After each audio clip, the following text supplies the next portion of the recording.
할렐루야, 최고의 복을 받으세요.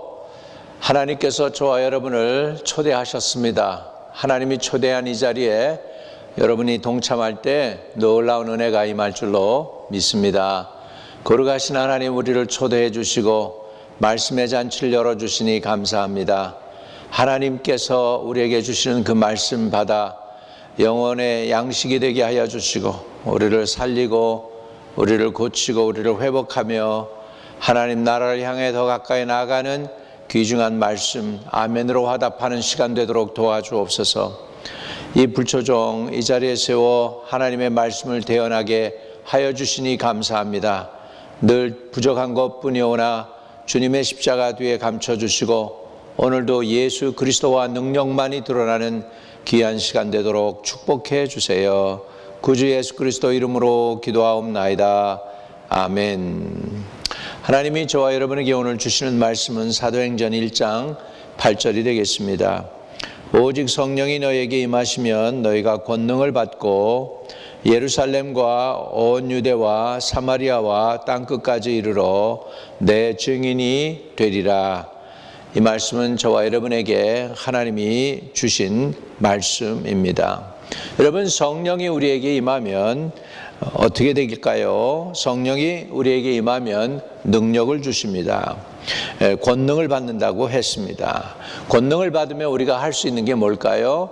결국은 예수 그리스도의 증인이 되는 것입니다. 성령이 임하면 성령이 임하기 전에 모습과 성령이 임한 후의 모습이 달라지는데, 성령이 우리에게 임하면 권능이 첫 번째는 임하게 됩니다. 그 권능을 성경에는 이렇게 표현하고 있어요. 어떻게 보면 담대함이죠. 담대함. 그래서 하나님이 권능이 임하고 성령 충만 받으면 마음에 열정이 생기고 마음에 뜨거움이 생깁니다.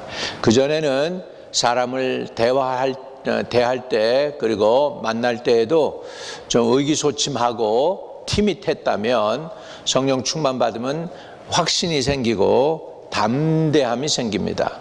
자기 자신에 대해서 셀프 컨션스 하지 않고 확신 있게 담대하게 어찌하든지 그 영혼을 살리고 구원하기 위하여 복음을 전할 수 있게 됩니다. 여러분, 베드로가 성령 충만 못 받았을 때 그 조그만 계집애 앞에서 예수님을 부인했던 걸 볼 수 있습니다. 베드로요, 예수님의 수제자였어요. 베드로요, 예수님이 죽은 사람 살리는 거 봤어요. 베드로요, 예수님이 물 위로 걸어가는 거 보았고 자기도 예수님 따라서 걷기도 했어요. 그런 베드로지만 하나님의 성령이 없을 때 조그만 계집애 앞에서 예수님을 부인하는 그런 불행한 사람이 되었던 걸 볼 수 있습니다. 그런 베드로가 예수 그리스도의 이름으로 성령 충만함을 체험하게 됩니다. 그리고 나서 그가 마가의 다락방에서 성령 체험한 후에 일어나서 복음을 전하니까 3,000명이 주님께 돌아오게 되는 것을 볼 수 있습니다. 예수를 다시 전하지 말라고 할 때도 우리가 하나님의 말을 들어야 할까, 너희 말을 들어야 할까? 우리가 사람의 말을 들으면 우리는 하나님의 종이 아니라고 하면서 오히려 더 담대하게 예수를 전했던 것을 볼 수 있습니다. 똑같은 베드로였지만 성령 받기 전에 베드로와 성령 받은 후에 베드로가 완전히 달라진 것을 볼 수 있죠. 성령 받기 전에는 의기소침하고 자기중심적이고 자기 생각대로 했고 그렇게 했지만은 성령 받은 후에는 하나님의 인도함을 받고 또한 복음을 전하는 데 있어서 타협이 없이 담대했던 베드로를 볼 수 있습니다. 오늘 저와 여러분이 이렇게 성령 충만함으로 은혜를 받아서 권능을 힘입고 예수 그리스도를 담대히 전할 수 있게 되시기를 주의 이름으로 축복합니다. 또 성령이 임하면 어떻게 됩니까? 성령은 지혜와 계시의 영이라고 그랬어요. 그래서 성령이 우리에게 충만하게 될 때 우리가 무엇을 전해야 되는지 알게 되는 줄로 믿습니다. 누가복음 12장에 보면 이런 말씀이 나와요. 사람이 너희를 회당과 정사 잡은 이와 권세 있는 이 앞에 끌고 가거든 어떻게 무엇으로 대답하며 무엇으로 말할 것을 염려하지 말라. 마땅히 할 말을 성령이 곧 그때에 너희에게 가르치시리라. 이렇게 말씀하고 있습니다. 성령께서는 우리에게 담대함도 주시지만 또한 성령께서는 우리에게 지혜를 주셔서 불신자들 앞에서 그리고 세상 사람들 앞에서 어떻게 말해야 되는지도 가르쳐 주십니다. 그래가지고 우리가 성령 충만해서 예수 전하니까 그러잖아요. 예수쟁이들 말쟁이라고. 그런데 그들이 말로 못 이기겠다는 거죠. 예수 믿는 사람들. 왜 그렇습니까? 그게 사람의 생각이나 사람의 지혜로 하는 게 아니고 성령이 지혜를 주시기 때문에 불신자들이 대답할 수가 없는 하나님의 성령이 우리와 함께 한다는 것을 우리는 알아야 되겠습니다. 또 성령이 충만함 받으면 하나님께서는 권능을 주시는데 권능의 의미에는 능력도 주시는 줄로 믿습니다. 사도 바울도 성령의 충만함을 받고 이런 고백을 했어요.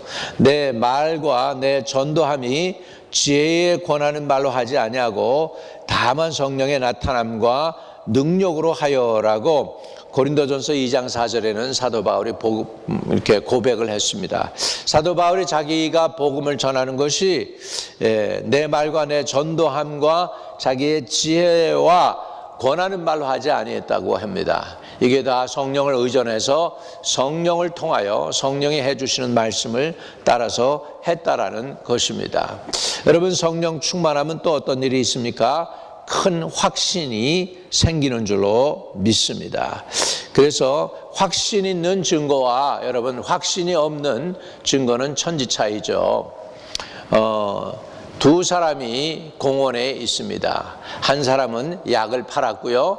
또 한 사람은 복음을 전하는 전도자였습니다. 그런데요, 약을 파는 사람한테는 사람들이 바글바글 모여드는데 복음을 전하는 전도자 앞에는 한 사람도 오질 않습니다. 그냥 혼자 거의 외치는 그런 상황이었습니다. 이제 저녁 때가 되었습니다. 두 사람이 이제 집에 돌아가려고 패킹을 합니다. 복음 전도자가 약 파는 사람한테 물어봅니다. 당신은 어떻게 그렇게 해서 사람들이 이렇게 많이 바글바글 몰려듭니까? 나는 그렇게 열심히 전도하고 소리를 치고 외쳐도 한 사람도 내 쪽으로는 와보지 않고 다 당신 쪽으로 가니 왜 그렇습니까? 라고 얘기했더니 약장사가 이렇게 얘기했습니다. 전도사님, 저는 이 가짜 약을 파는데도 이 약이 진짜인 것처럼 제가 증거하고요. 전도사님은 진짜 예수님을 가지고도 가짜처럼 전하니까 사람들이 안 모이는 겁니다. 라고 했다는 것이죠. 여러분, 하나님의 성령은 저와 여러분에게 하나님이 살아계심과 하나님이 오늘도 여러분을 이끌고 계심과 우리를 인도하고 있는 것을 우리에게 증거해 주시고 확신을 주시는 줄로 믿습니다. 오늘 저와 여러분이 이런 확신에 차서 복음을 전하지 않으면 복음을 듣는 사람들이 또한 들을 때 저들도 확신이 없으니까 예수를 잘 못 믿겠죠. 그러나 여러분이 경험한 예수, 내가 체험되어진 예수, 내가 성령 받아서 예수의 이름으로 성령 충만해진 그 예수를 전할 때 그 예수 그리스도의 이름이 권세가 있고 힘이 있게 될 줄로 믿습니다. 여러분, 성령은 또한 저와 여러분이 하나님의 자녀임을 증거해 주시는 줄로 믿습니다. 로마서 8장 16절에 보면 성령이 친히 우리 영으로 더불어 우리가 하나님의 자녀인 것을 증거하시나니 우리가 아바 아버지라 부르짖느니라 라고 말씀하고 있습니다. 여러분, 하나님이 저와 여러분을 구원하셔서 그 다음에 예수의 이름으로 성령을 보내주시고 우리가 성령 체험 받았을 때 우리는 비로소 우리가 하나님의 자녀인 것을 깨닫게 됩니다. 그래서 하나님은 나의 아버지이시고 나는 하나님의 아들과 딸이라고 하는 사실을 우리는 깨닫게 됩니다.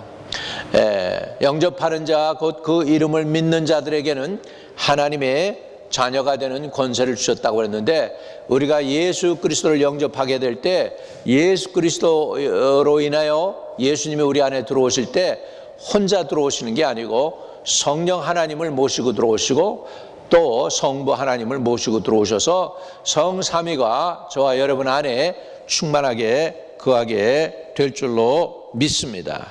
그러면 우리는 사단에게 담대하게 우리가 하나님의 자녀라고 증거할 수 있게 되는 줄로 믿습니다.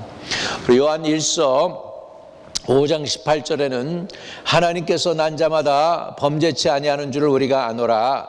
하나님께로서 나신 자가 저를 지키심에 악한 자가 저를 만지지도 못하느니라, 이렇게 말씀하고 있습니다.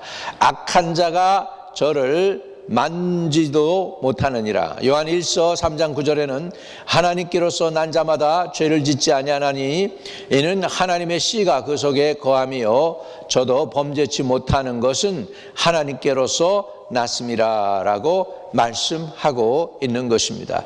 여러분, 여기에서 보면 하나님께로서 난 자마다 죄를 짓지 아니한다고 하는데, 여기에 죄의 죄를 자세히 바라보면은, 여러분, 죄 없는 사람이 어디 있습니까? 다 죄 짓죠. 성령 충만해도 죄 짓지 않습니까? 다 미스테이크하고, 심지어는 침례 요한도 오실 리가 그이십니까 하고 의심까지 했었는데, 믿지 아니하는 모든 것이 죄라고 그랬는데, 그러면 이 의미는 무슨 의미일까요? 죄를 짓지 아니한다. 이 죄를 짓지 아니한다는 건 반복적으로 짓는 죄를 짓지 않는다는 그런 의미가 되겠습니다. 그래서 하나님께로 난 자마다 반복적으로 죄를 짓지 아니하나니 이는 하나님의 씨가 그 속에 거하며 저도 범죄치 못하는 것은 하나님께로부터 났음이라 라고 하나님은 말씀하고 있는 것입니다. 여러분, 그래서 성령이 우리에게 임하면 권능을 주시는데, 그 권능은 확신, 다시 말하면 담대함을 주십니다. 또 우리가 자녀임을 증거해 주십니다. 그리고 복음을 전할 때 지혜도 주시고 용기도 주시고 확신도 주시는 것입니다. 이래서 우리가 성령 충만하면 이렇게 말씀을 전할 때 듣는 영혼들을 살릴 수 있게 되고 내 말에 권위가 서게 되는 줄로 믿습니다. 또 성령이 충만하면 하나님께서 어떻게 할까요? 그 사람을 보호해 주십니다. 제가 대만에서 전도 집회를 할 때 사람들을 다 몰려왔어요. 심지어는 강대상 위로까지 올라오게 됐어요. 그래가지고 이제 사람들에게 안수하게 되었습니다. 그런데 강대상에도 한 50명 정도가 올라왔고, 아래는 수백 명이 또 기도받겠다고 있고, 한 1000여 명이 모인 그 대강단에서 그런 집회를 하고 있을 텐데, 가다가 주님께서 저한테 경고하세요. 가까이 가지 마라 그러세요. 그래서 어떤 사람을 안수하러 가려고 그러다가 제가 살짝 뒤로 물러섰습니다. 살짝 뒤로 물러섰더니 갑자기 이 여인이 손을 이렇게 해가지고 고양이처럼 이렇게 손으로 해가지고 손톱으로 저를 확 긁는 거예요. 근데 내가 가까이 갔으면 거기에 긁혀서 당했겠죠. 근데 주님이 가까이 가지 말라고 그랬기 때문에 멀리 서서 그 사람은, 그 귀신은 헛손질 했고요. 그리고 그 다음에 이제 가서 터치해라 그래서 터치하니까 쓰러져서 거품이 막 나오고, 그러면서 떼굴떼굴 굴르면서 이제 악한 영이 떠나가는 역사가 있었습니다. 이렇게 성령께서 함께 하실 때 그런 사람을 하나님께서는 보호해 주시는 것입니다. 시편 121편 5절에 보면 여호와는 너를 지키시는 자라. 여호와께서 내 우편에서 내 그늘이 되시나니 낮에 해가 너를 상치 아니하며 밤의 달도 너를 해치 아니하리로다. 여호와께서 너를 지켜 모든 환난을 명쾌하시며 또 내 영혼을 지키시리로다. 여호와께서 너의 출입을 지금부터 영원히 지키시리로다. 더 나가서요, 이렇게 또 말씀합니다. 시편 91편 7절에는 천인이 내 곁에서 만인이 내 우편에서 엎드려지나 이 재앙이 내게 가까이 못하리로다. 이렇게 하나님의 백성들은 하나님께서 철저히 지켜주신다는 사실 우리에게 가르쳐 줍니다. 여러분, 이런 성령 왜 우리가 받기를 마다하겠습니까? 오늘 성령 충만 받기를 원하면 우리 주여 나가 원합니다. 그 충만함 받게 해주세요라고 고백하십시오. 주님이 여러분에게 그 충만함을 채워주실 줄로 믿습니다. 기도합니다. 거룩하신 하나님, 성령 충만 받기를 원합니다. 그냥 담대함이 없이, 확신이 없이, 용기도 없이 그런 믿는 게 아니라 진짜 성령 충만 받아서 담대함도 얻고 큰 우리가 자녀된 확신도 얻게 되고 구원받았다는 소망과 기쁨이 넘치고 그 소망과 기쁨으로 인해서 이웃에게도 살아계신 하나님과 나를 구속하시고 구원해 주신 예수 그리스도와 성령 하나님을 담대히 증거할 수 있는 저희들이 되도록 하나님의 영으로 충만함을 부어 주옵소서. 성령 충만 받을 때 우리는 보호받게 되고 큰 확신도 갖게 되고 하나님의 자녀인 걸 증거해 주시고 담대함과 용기도 주신다고 했사오니 그 충만한 은혜를 우리에게 한량없이 부어 주시옵소서. 그 성령 충만과 믿음을 가지고 험한 세상 이기며 예수 그리스도의 담대한 증인들이 되는 아버지 하나님의 자녀들이 되게 축복해 주옵소서. 구주 예수 그리스도 이름으로 부탁하고 간절히 기도합니다. 아멘. 혹시나 여러분 아직도 예수 그리스도를 구주로 영접하지 못했으면 예수를 영접하세요. 예수님을 영접하면 예수님과 함께 성령도 여러분 안에 들어오시고 성부 하나님도 여러분 안에 내주하게 될 줄로 믿습니다. 그냥 어떻게 하느냐고요? 그냥 입술로 주 하나님을 초대하면 됩니다. 한번 고백합니다. 주 하나님, 주님을 나의 인생에 초대합니다. 내가 죄인이오나 회개하오니 용서해 주시고 내 안에 들어오셔서 영원토록 떠나지 마시고 나의 구원이 되어 주옵소서. 내 죄도 도말하시고 하나님이 나의 하나님, 그리스도가 나의 구세주, 성령 하나님이 오늘도 나를 친히 인도하여 주시고 평생을 이끌어 주세요. 주 예수 그리스도가 나의 구세주임을 지금 고백합니다. 나를 떠나지 마시고 나와 평생 동행해 주세요. 예수 그리스도 이름으로 기도하옵나이다. 아멘. 여러분이 진심으로 그 기도에 동의했으면 여러분은 하나님의 자녀가 되었습니다. 성령을 초대하십시오. 성령 충만을 사모하세요. 하나님께서 성령 충만을 또한 여러분에게 허락하실 줄로 믿습니다. 주기도문으로 오늘 마칩니다. 하늘에 계신 우리 아버지여, 이름이 거룩히 여김을 받으시오며 나라에 임하옵시며 뜻이 하늘에서 이룬 것 같이 땅에서도 이루어지이다. 오늘날 우리에게 일용할 양식을 주옵시며 우리가 우리에게 죄 지은 자를 사하여 준 것 같이 우리의 죄를 사하여 주옵시고 우리를 시험에 들지 말게 하옵시며 다만 악에서 구하옵소서. 대개 나라와 권세와 영광이 아버지께 영원히 있사옵나이다. 아멘. 오늘도 충만한 밤 되시기를 주의 이름으로 축복을 드립니다.